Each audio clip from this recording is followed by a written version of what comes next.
ठगों का मेळा म्हणजे तुम्ही एक फोटो दिसत नाहीये, उलट त्याच्यामध्ये हे सगळे भाजपाचे फोटो दिसले पाहिजेत, कारण ठग ते आहेत. त्याच्यामुळे ठगों का मेळा हा त्यांच्याकडे आहे. आणि राष्ट्रवादी काँग्रेसमधले सगळे मुख्य ठग मग हे त्यांच्याकडे आहेत. त्यांच्याकडे गेल्यामुळे त्यांचा पक्ष आता मोकळा झाला. अजित पवार हे ठग होते, हसन मुश्रीफ ठग होते, प्रफुल्ल पटेल ठग होते. आणि हे आम्ही म्हणत नाही किंवा उद्धवजी म्हणत नाही, त्यांनीच म्हटलेलं आहे. हे नरेंद्र मोदी प्रधानमंत्री सांगत होते. हे सगळे ठग त्यांनी तिथे घेतल्यामुळे कदाचित राष्ट्रवादी ठग उरले नसतील. त्यांचं काहीतरी आता गफलत झाली आमच्याकडे असेल. पण ठग त्यांनी होते, सगळे ठग त्यांनी घेतल्यामुळे आता आम्ही सुद्धा ठगमुक्त झालेलो आहोत. पण भूकंपमुक्त झाला आता.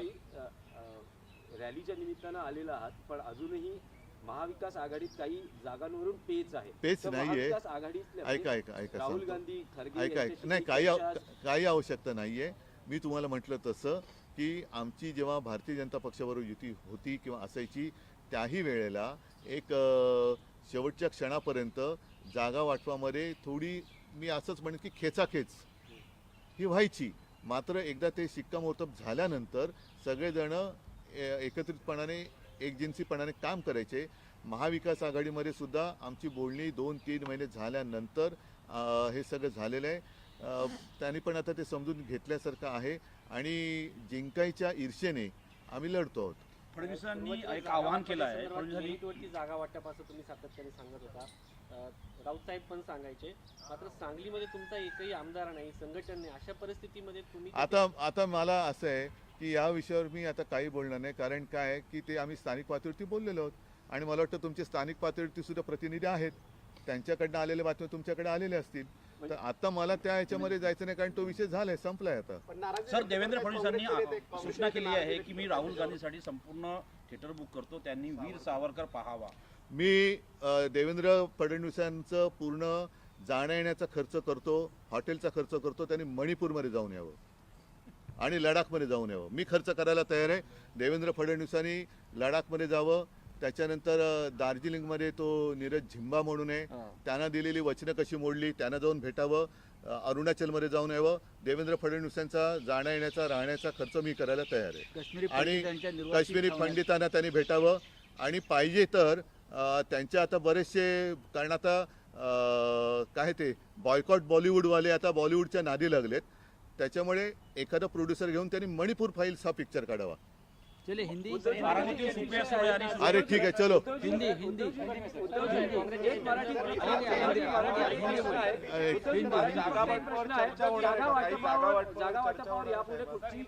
चर्चा होणार आहे, ती आता 2029 ला होईल. हिंदी में कर लीजिए. थांबा जरा, हिंदी में कर लीजिए. रामलीला मैदान में इंडिया गठबंधन की रैली हो रही है और जिस वक्त रैली हो रही है उससे पहले बीजेपी ने एक प्रेस कॉन्फ्रेंस की है. उन्होंने कहा है कि लोकतंत्र बचाओ रैली नहीं है, परिवारवाद बचाओ रैली है. आपका क्या कहना है? देखो, परिवार का मतलब ही वो नहीं समझे.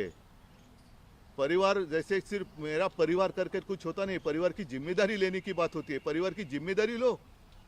मेरा परिवार, जैसे मैंने कहा, मैं जब मुख्यमंत्री था और उस वक्त काम करते हुए कोरोना की आपत्ति आई थी, तो मैंने एक संकल्पना दी थी, मेरा परिवार मेरी जिम्मेदारी. तो सिर्फ मेरा परिवार. अरे आपके परिवार में सिर्फ कुर्सी और आप है. तो परिवारवाद, अभी उनके पास कोई मुद्दे नहीं रहे.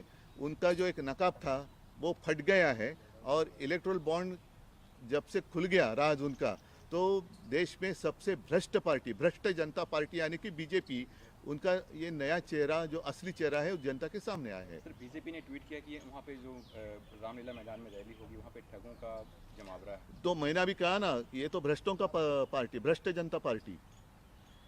सारे जितने भ्रष्ट है वो साथ ले रहे हैं, तो इनसे क्या उम्मीद की जा सकती है. बीजेपी का कहना है कि अरविंद केजरीवाल के एक समय में गुरु अन्ना हजारे थे. अरविंद केजरीवाल के गुरु एक समय में अन्ना हजारे थे इसी रामलीला मैदान के अंदर, और इसी रामलीला मैदान में अब जो उनके गुरु हैं वो लालू यादव हैं. आपको वो कह रहे हैं कि जितने करप्ट लोग हैं, जितने करप्ट नेता हैं, वो सब एक मंच पे आज एकत्रित हुए हैं. तो बीजेपी के पास क्या है? बीजेपी ने जिनके ऊपर आरोप लगाए थे, कल परसों ही सीबीआई ने फाइल क्लोज की. प्रफुल्ल पटेल, आरोप किसने लगाए थे? 70,000 करोड़ का सिंचन घोटाला, आरोप किसने लगाया था? आदर्श का घोटाला, आरोप किसने लगाया था? शरद रेड्डी, आरोप किसने लगाया था? और अभी कर्नाटका में वो गए माइन वाले ना जनार्दन रेड्डी आरोप किसने लगाए थे, नवीन जिंदाल के ऊपर आरोप किसने लगाए थे, तो सब ये मैं कहता हूँ कि भ्रष्ट जनता पार्टी है। तो जनता जो है भारत की जनता वो अलग है, और ये जो है भ्रष्ट जनता और सब परिवारवाद जो कहते हैं, तो इनको भ्रष्ट परिवार जो है वो चलता है।